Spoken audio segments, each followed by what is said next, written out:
बिस्मिल्लाहिर्रहमानिर्रहीम। अस्सलाम वालेकुम नाज़रीन, आप यूट्यूब चैनल देख रहे हैं। मैं इमरान खान हूँ। ये वीलॉग दो हिस्सों में है। एक पाकिस्तान के अंदर से कुछ खबरें हैं और एक आलमी सतह पे जो पूरे खित्ते की सूरत हाल है, ख़ास तौर पे खलीजी ममालिक की, और अमेरिका इसके ऊपर क्या फ़ैसले करने जा रहा है। आज लड़ाई से ज़्यादा कुछ और चीज़ें मैं आपको बताऊँगा, लेकिन सबसे पहले इमरान खान साहब के बेटे पे इल्ज़ामात लगाए जा रहे हैं और फेक न्यूज़ की बुनियाद पे लगाए जा रहे हैं। हुकूमत जो है पाकिस्तान की, उन्होंने ये दावा किया कि इमरान खान के बेटे ने GSP प्लस के स्टेटस के ख़िलाफ़ कोई बात की है। हुकूमत का ये दावा है। और उसके बाद वफाकी वज़रा और सूबाई वज़रा, यानी पंजाब के जो वज़ीर इत्तलात वगैरह हैं, ये सारे बैठ गए और इन्होंने ज़मीन आसमान के कलाबे मिलाना शुरू कर दिए कि पाकिस्तान के ख़िलाफ़ बहुत बड़ी साजिश हो गई। जनाब इमरान खान भी को बहुत बड़ा साजिशी है, उसके बेटे भी पाकिस्तान के ख़िलाफ़ साजिश कर रहे हैं। जनाब पहले वो मुतनाज़े नहीं थे, अब वो मुतनाज़े हो चुके हैं, और पता नहीं क्या कुछ कहानियाँ इन्होंने सुना दी। तो ज़रा फैक्ट चेक कर लेते हैं। एक तो देखें, वफाकी वज़रा ने प्रेस कॉन्फ्रेंस की है, ये कोई मजाक नहीं है। जब आप ओहदों पे छोटे छोटे लोगों को बिठाते हैं तो ओहदों की तौकीर भी जाती रहती है। यहाँ पे सबसे पहले मैं आपको BBC की खबर पढ़ के सुनाता हूँ। BBC क्या कह रहा है, ये कैटेगोरिकली जो BBC में लिखा, उन्होंने कहा जी 1 मिनट और 60 सेकंड दौरानिए की कासिम खान की ये तकरीर अक़वाम मुत्तहिदा की वेबसाइट पर भी मौजूद है और ख़ुद उन्होंने भी सोशल मीडिया प्लेटफॉर्म पर शेयर की है। इसमें कहीं भी पाकिस्तान के GSP प्लस दर्जे की बात तक नहीं हुई। ताहम इस तकरीर के क्लिप सोशल मीडिया पर शेयर करके ये इल्ज़ाम लगाया जा रहा है। कासिम खान ने पाकिस्तान में इंसानी हकूक़ की खिलाफ वर्जियों का हवाला देते हुए GSP प्लस स्टेटस ख़त्म करने की बात की। ये इल्ज़ाम है, ये झूठ है। और ये BBC ने कहा कि पूरी तकरीर में किसी जगह पे GSP प्लस स्टेटस का तस्करा भी नहीं है। मैंने आपको पहले बताया था, ये स्टेटस ये है कि पाकिस्तान जो माल भेजता है, पाकिस्तान के ताजिर यूरोपीय मंडियों में, वहाँ पे जो तरक्की पजीर ममालिक हैं उनको GSP का एक स्टेटस मिल जाता है जिसमें उनको रियायतें मिल जाती हैं, वो टैक्स वैक्स उनको कम पड़ता है, बाद का छूट मिल जाती है। लेकिन इस छूट के लिए इन ममालिक को कुछ शराइत पे अमल करना पड़ता है। वो इंसानी हकूक़ के हवाले से शराइत हैं, यानी आप पॉलिटिकली विक्टिमाइज़ नहीं करेंगे लोगों को, ख़वातीन का आप तहफ़्फ़ुज़ करेंगे, अक़लियतों को आप हकूक़ देंगे, आप लोगों को जबरी तौर पे लापता नहीं करेंगे, मिलिट्री कोर्ट्स जैसा मजाक नहीं होगा इस कंट्री के अंदर। बेशुमार ऐसी चीज़ें, 27 नुकात हैं पूरे। पाकिस्तान ने तहरीरी गारंटियाँ दी हुई हैं। तो जब आप वो नहीं करते ना काम, तो फिर उसके बाद क्या होता है, वो फिर आपके ऊपर बैकलैश आता है और वो आपसे GSP प्लस स्टेटस वापस लेने की बात करते हैं। अब इमरान खान के बेटे ने तो पूरी तकरीर में ये बात ही नहीं की। हाँ, इस पे बात की जुल्फी बुखारी ने, और उन्होंने ये बात की कि ये स्टेटस तो पाकिस्तान का रहना चाहिए, हम इसकी हमायत करते हैं। यानी ये स्टेटस नहीं होगा तो पाकिस्तान पे दबाव कैसे डाला जाएगा। तो इंसानी हकूक़ की पामालियों पे बात हो रही थी। देखिए, इमरान खान का बेटा कह रहा है पाकिस्तान में जुल्म हो रहा है, पाकिस्तान के वजीर कह रहे हैं जी हमारे जुल्म को उजागर मत करो वरना GSP प्लस का स्टेटस चला जाएगा। जुल्म करना इन्होंने बंद नहीं करना, यानी जालिम को जालिम कहना अब ये कहते हैं बंद कर दो इसलिए कि GSP प्लस का स्टेटस चला जाएगा। और बेशर्मो, रोको उन्हें जुल्म करने से, जुल्म करने से रोको, वरना GSP प्लस स्टेटस की बात करते हो, खुदा ना खास्ता पाकिस्तान को नुकसान हो जाएगा। इन्होंने पहले भी पाकिस्तान अपने अल्ले तल्लों में और अपनी अयाशियों में तोड़ दिया था, और तब भी इन्होंने इल्ज़ाम दूसरों पे लगा दिया था पाकिस्तान को तोड़ने के बाद। हमूद रिबान कमीशन की रिपोर्ट निकाल कर देखें तो उसमें लिखा हुआ है कौन कौन जिम्मेदार है। लेकिन इन्होंने पहले भी मलबा किसी और पर डाल दिया, और अब बेड़ागर्क, इकॉनमी का बेड़ागर्क किसने किया? इन्होंने किया। पाकिस्तान की एक्सपोर्ट्स को किसने ब्रेक लगा दी? इन्होंने लगाई। सरमायाकारी का 50 साल रिकॉर्ड किसने तोड़ दिया बेड़ागर्क करने का? वो इन्होंने तोड़ा।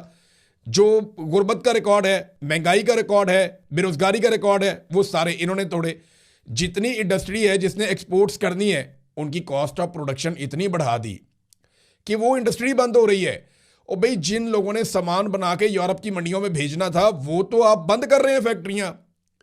फैक्ट्रियां मिलें तो आप बंद कर रहे हैं। 150 बड़ी मिलें बंद हो चुकी हैं पाकिस्तान के अंदर। गैर मुल्की सरमायाकार पाकिस्तान से भाग रहे हैं। मल्टीनेशनल कंपनियां पाकिस्तान को छोड़ छोड़ के जा रही हैं, और ये मलबा डाल रहे हैं उस शख्स पे जिसने नाम भी नहीं लिया। ये अपनी सारी बर्बादी का मलबा हर दफा किसी और पर डालते हैं। ये BBC की आपको खबर थी ना। आगे जरा आप देखें डॉन न्यूज़ क्या कह रहा है। ये पाकिस्तान का एक मोतबर इदारा है, वो ये कह रहा है कि जो क्लेम किया गया ना वायरल क्लिप के हवाले से, जो साबिक वज़ीर आज़म इमरान खान के बेटे कासिम खान ने को डिमांड की है GSP प्लस स्टेटस की, वो गलत है। ये डॉन ने भी कहा कि ये फेक न्यूज़ है। और आप अंदाज़ा करें कि पाकिस्तान का इंफॉर्मेशन मिनिस्टर और पंजाब की इंफॉर्मेशन मिनिस्टर ये दोनों फेक न्यूज़ के ऊपर आकर प्रेस कॉन्फ्रेंस कर देते हैं। अब ज़रा कुछ हकीकत भी आपके सामने रख देते हैं। ये देखिए आप, ये नाजरीन, यूरोपियन यूनियन एक जल्दी रिपोर्ट जारी करने लगा है GSP प्लस स्टेटस के हवाले से, और इस पे काम अभी से नहीं, काफ़ी अरसे से हो रहा है। उनके नुमाइंदे पाकिस्तान में आए भी थे।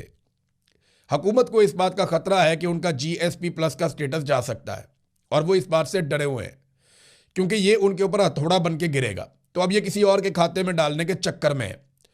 हालांकि पाकिस्तान तहरीक इंसाफ ने या इमरान खान के बेटों ने ऐसी कोई बात नहीं की है। मैं आपको ये बता देता हूं कि यूरोपीय यूनियन का वफद अक्टूबर और नवंबर 2025 में पाकिस्तान आया था, और ये सहाफ़ी हैं हमारे शहजाद पराचा साहब, उन्होंने भी खबर दी है, और लोग भी है, और ये ऑन रिकॉर्ड है, ये रिकॉर्ड के ऊपर है। इससे पहले भी वो चक्कर लगाते रहे हैं। उनकी टीमें पाकिस्तान में जब आई थी तो मैंने आपको रिपोर्ट भी किया था कि यूरोपीय यूनियन का वफद पाकिस्तान में मौजूद है और वो इनसे सवाल जवाब कर रहा है। जब इन्होंने उठाया था सोहराब बरकत को, तो उस वक्त भी मैंने आपको बताया था कि यूरोपीय यूनियन का वफद फिर मौजूद है पाकिस्तान में और वो सवाल जवाब कर रहा है। अब उन्होंने बहुत सारे सवालात दिए थे हुकूमत को, और हुकूमत उन सवालात के जवाबों में मुतमईन नहीं कर पाई थी। 100 से ज़्यादा सवालात थे जो उन्होंने उठाए थे, और उन्होंने वो सवाल जमा करवाए हुए। हुकूमत जो है वो जवाब जमा करवाती है, लेकिन यूरोपीय यूनियन उससे मुतमईन नहीं होता। वो बार बार ये कह रहे हैं कि आप गलत काम कर रहे हैं, आप पाकिस्तान में ज़्यादतियाँ कर रहे हैं, उनको बंद करें। हमने आपको जो सहूलत दी हुई है वो ज़्यादतियाँ बंद करने की वजह से दी हुई है, लेकिन आप तो ज़्यादती लगातार कर रहे हैं। अब हुकूमत को यह पता है कि जुल्म तो वो बंद कर नहीं सकते। GSP प्लस स्टेटस अगर उनसे छिन जाता है तो किसके खाते में डालें? तो ये है सारी कहानी जो ये लोग कर रहे हैं। जब फैटफ का मामला आया था ना पाकिस्तान में, तो मैं आपको एक चीज़ याद दिलाता हूं कि इमरान खान के बेटों ने तो कोई बात ही नहीं की GSP प्लस स्टेटस पे। तो जो फ़ायदा उठाना था जिस इंडस्ट्री ने, उसको तो हुकूमत ने वैसे ही बंद कर दिया, बेड़ा गर्क कर दिया उनका। लेकिन जब फैटफ का बिल आया था जिसका पाकिस्तान के ऊपर बड़ा इम्पैक्ट आ रहा था, तो उस दौर में नून लीग ने बतौर अपोजिशन जमात अपने लीडर के लिए शराइत रख दी थी। यानी ज़ाती मफादात, ज़ाती फ़ायदे अपनी लीडरशिप के मांग लिए थे नून लीग ने कि हम फैटफ पास करवाते हैं, नहीं तो हम मुखालफत करेंगे। फिर जॉइंट सेशन बुलाकर उसको किसी भी तरीके से पास करवाया गया था। तो ये एक फ्रॉड है, एक बेईमानी, एक प्रोपेगेंडा किया जा रहा है। तो हर पाकिस्तानी को ये बात ज़हन में रखनी चाहिए कि किसी के कहने से कभी भी GSP प्लस स्टेटस नहीं जाता। ट्रंप इनके साथ है, वो शायद इनको बचा ले, लेकिन GSP प्लस स्टेटस का ताल्लुक किसी के बयान से नहीं होता, किसी के कहने से नहीं होता। इसका ताल्लुक बराह रास्त इंसानी हकूक़ के मामलात से होता है, अक़लियतों के हकूक़ के मामलात के साथ होता है, ख़वातीन के हकूक़ के मामलात के साथ होता है, कैदियों के हकूक़ के मामलात के साथ होता है, पॉलिटिकल विक्टिमाइजेशन के साथ होता है, आज़ादी इज़हार राय के साथ होता है जो पाकिस्तान में है ही नहीं। मैं आपके सामने मिसाल बैठा हूँ, जबरी गुमशुदगियों के सामने होता है, इसके हवाले से होता है जो है ही नहीं पाकिस्तान में।